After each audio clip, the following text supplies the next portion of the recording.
ये जो संशोधन इस हरदेव जोशी पत्रकारिता और जनसंचार विश्वविद्यालय जयपुर के लिए संशोधन लाया गया है, यह संशोधन अवैध और गैर कानूनी है।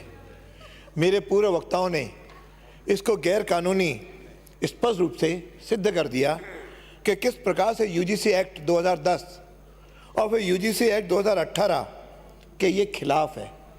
कोई भी राज्य सरकार जो यूजीसी के नियमों को अडॉप्ट करती है तो उसके 100% उसके नियमों का पालन करना नियुक्तियों में आवश्यक है। उसमें स्पष्ट है कि प्रोफेसर 10 वर्ष का होना चाहिए, लेकिन आपने इस प्रकार का कि किसी पढ़ाई लिखाई की आवश्यकता नहीं है। केवल जैसे इन्होंने कहा, हमारे उपनेता ने उड़ता कबूतर का एग्जाम्पल दिया, ऐसे अखबार प्रांत में बहुत निकल रहे हैं।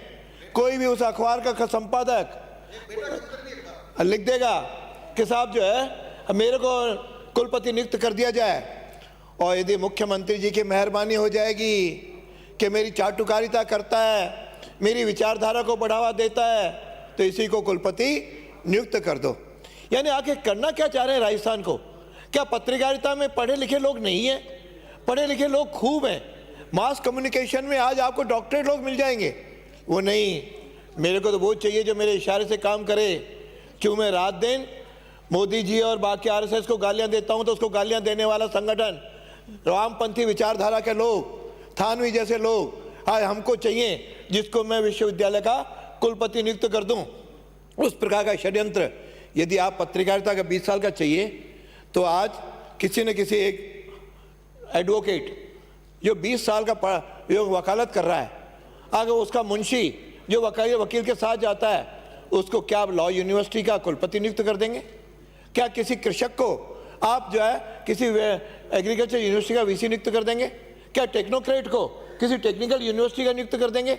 उनके लिए तो नहीं, केवल ये नियम पत्रकारिता के लिए लागू होगा।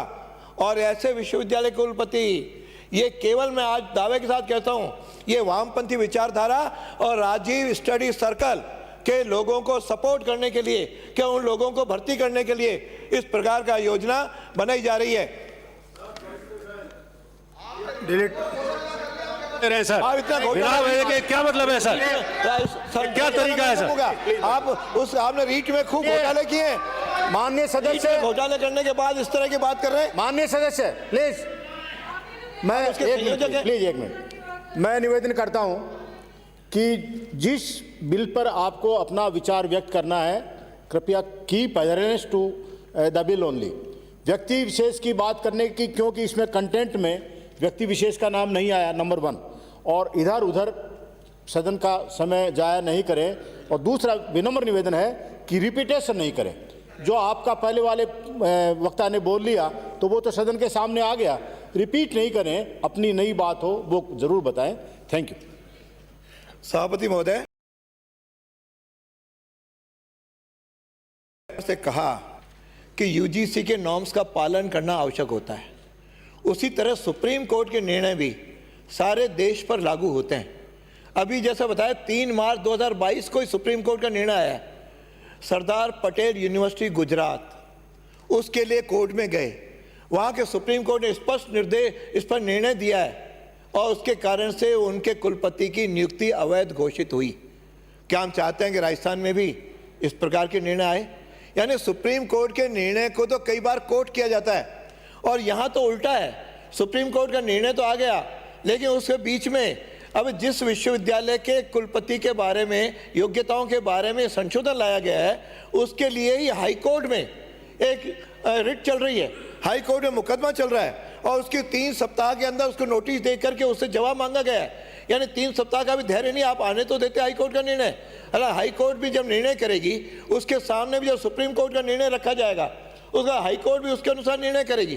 तो हाई कोर्ट के निर्णय की प्रतीक्षा नहीं, सुप्रीम कोर्ट के निर्णय का पालन नहीं, उसके बारे में सोच नहीं, केवल एक तानाशाही, नादरशाही, जो चाहे सो हम कर दें, बहुमत के आधार पर जो चाहे सो विधेयक पारित करवा दें, यानी इस प्रकार का सोच होना मैं समझता हूं ये स्पष्ट है। शायद जानते होंगे शिक्षा मंत्री जी भी और या इसको लाने वाले जो मंत्री महोदय कि आखिर किस प्रकार का समवर्ती सूची में केंद्र के निर्णयों की पालना करना आवश्यक होता है। समवर्ती सूची में शिक्षा है, उसे दोनों को अपनाना है। तो उस नाते मैं ये कहूँगा कि आपको, चूँकि नोटिस जारी हुआ है, सुप्रीम कोर्ट का निर्णय आपके सामने है, और उसके अलावा एक चीज़ जो कहना चाहूँगा कि अभी जब 3 महीने बाकी थे नियुक्ति में ही नहीं कुलपति के, तो मैंने राज्यपाल को पत्र लिखा था, महामहिम राज्यपाल को, कि ये अवैध नियुक्तियां करने जा रहे हैं। तो राज्यपाल ने उस आदेश में मेरा रेफरेंस भी लिखा है कि उनके पत्र के अनुसार इनको नियुक्ति करने का जो करने जा रहे हैं उस पर तुरंत रोक लगाई जाती है। और वह रोक लगी, यानी इनका तो था कि मेरे जाने के पहले सारी मैं नियुक्तियां कर दूं ताकि अवैध जिस प्रकार की भर सकता हूं मैं लोगों को भर दूं, यानी इस प्रकार का एक सोच होना।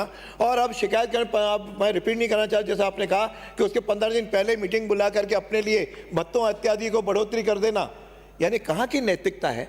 इस प्रकार के अनैतिकता क्यों हमारे राजस्थान के विश्वविद्यालयों में कर रहे हैं? हमारे बच्चों को किस प्रकार से हम बनाना चाह रहे हैं? कौन से पत्रकार बनाना चाह रहे हैं? कौन सी दिशा देने? राजस्थान के पत्रकार श्रेष्ठ हैं, राजस्थान के पत्रकार समझदार हैं, लेकिन उसे नए नए इस प्रकार का शिक्षा दे करके हम किस प्रकार का उसमें विष भंडा देना चाहते हैं, मेरी समझ से बाहर है।